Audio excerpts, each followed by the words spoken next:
मित्रों नमस्कार। अपनी बात के इस अंक में आपका स्वागत है। मैं हूं शिवदत्त गुप्ता।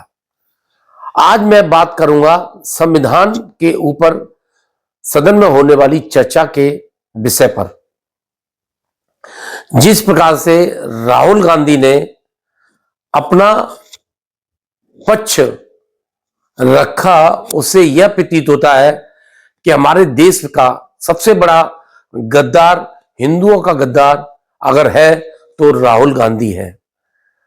क्योंकि इसका साफ साफ उदाहरण है कि जिस प्रकार से उसने संसद में भाषण के समय एकलव्य के बारे में, मनुस्मृति के बारे में जब बात कही, तब मेरे को ऐसा लगा कि केवल हिंदुओं की बुराइयों के अलावा इसके पास कोई भी विषय नहीं है। उसने एक हाथ में संविधान लिया और एक हाथ में मनुस्मृति ली। मेरा यह कहना था, अगर एक हाथ में संविधान लेता और एक हाथ के अंदर शरिया लॉ लेता, तब तो कुछ लगता कि हां, वास्तव में ये देश के लिए कुछ चाहता है। लेकिन हिंदुओं की मनुस्मृति क्यों ली? और उसको मालूम नहीं मनुस्मृति क्या है। उसने कभी जिंदगी में पढ़ी नहीं होगी, उसके बाप दादाओं ने कभी नहीं पढ़ी होगी कि मनुस्मृति में क्या है और मनुस्मृति किस प्रकार से हिंदुओं का एक संविधान है।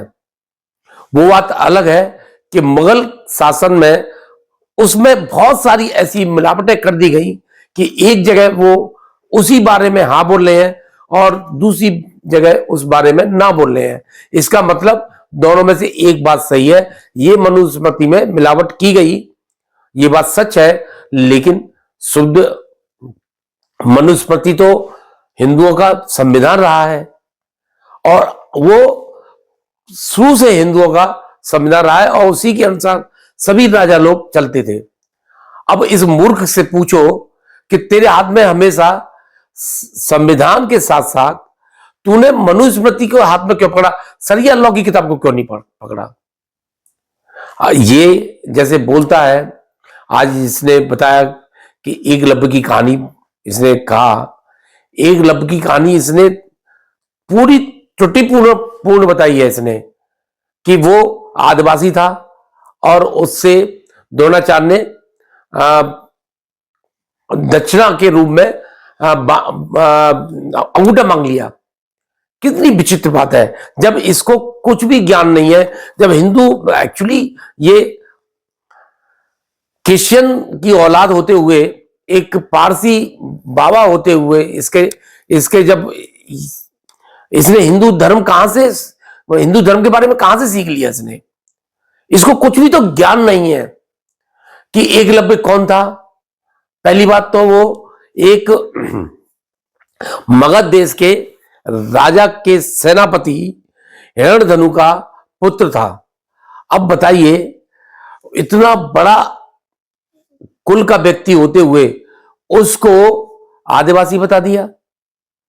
और ये घृणा पैदा करने के लिए कि हमारे शास्त्रों में शुरू से ही ये सब चलन चलता आया है कि आदिवासियों के प्रति इतना भाव।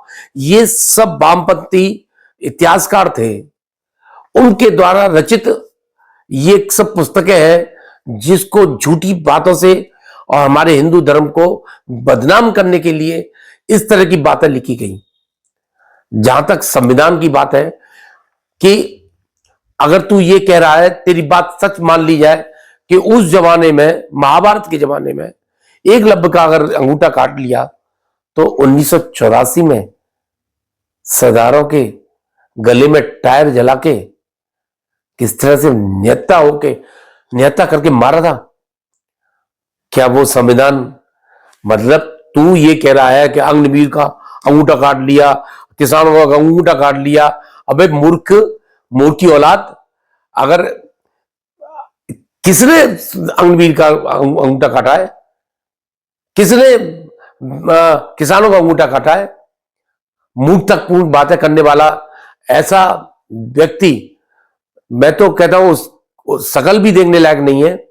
जब उसकी बातें जब होती है तो सिर्फ हास्यप्रद के लिए मैं उसे देख लेता हूं, अन्यथा बिल्कुल देखने की इच्छा भी नहीं करे। तो ये हिंदुओं के बारे में हमेशा कहता रहता है। इसके जो नाना थे जवाहरलाल नेहरू, आपको मालूम होगी 1946 में वायसराय ने इसको प्रधानमंत्री बना दिया था, जबकि ये प्रधानमंत्री बनने वाला नहीं था। प्रधानमंत्री वल्लभ भाई पटेल बनने वाले थे और इसको प्रधानमंत्री बना दिया गया। और प्रधानमंत्री बनाने के बाद अभी इलेक्शन नहीं हुआ था, कोई संसद में किसी प्रकार से चुनाव नहीं हुए, संसद के चुनाव नहीं हुए थे। लेकिन 1949 में एक इसने उसी संविधान में संशोधन करने के लिए विधेयक पास किया।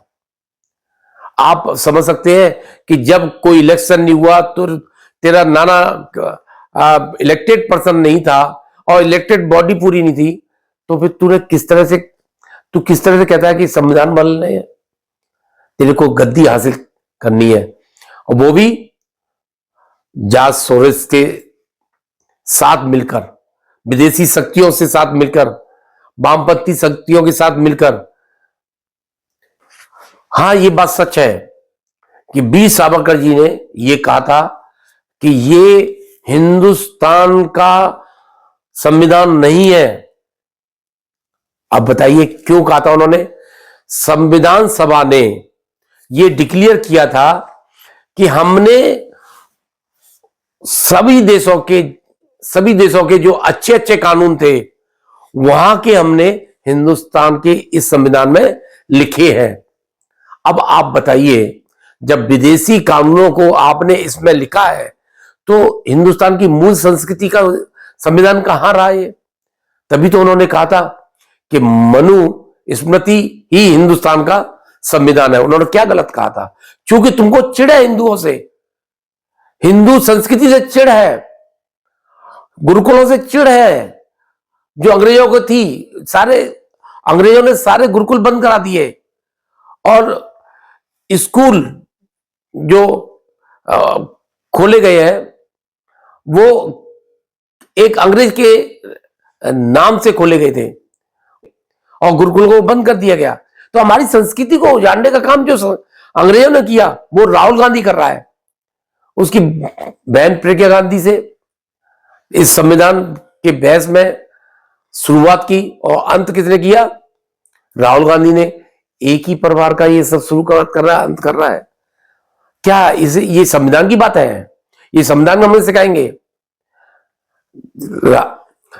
संविधान अगर देखा जाए 1977 में जिस प्रकार से आपातकालीन में सब विपक्षी पार्टियों को बंद कर दिया गया था, बोलने की हिम्मत नहीं थी। मुझे जब मैं छोटा था मुझे याद है एक बार मैंने सिर्फ मुंह से निकाल दिया इंदिरा गांधी, तो मेरे पड़ोस में रहने वाले एक डिस्ट्रिक्ट मैनेजर थे, उन्होंने मेरे को बुलाया, बोला आज बोल दिया, आज के बाद मत बोलना।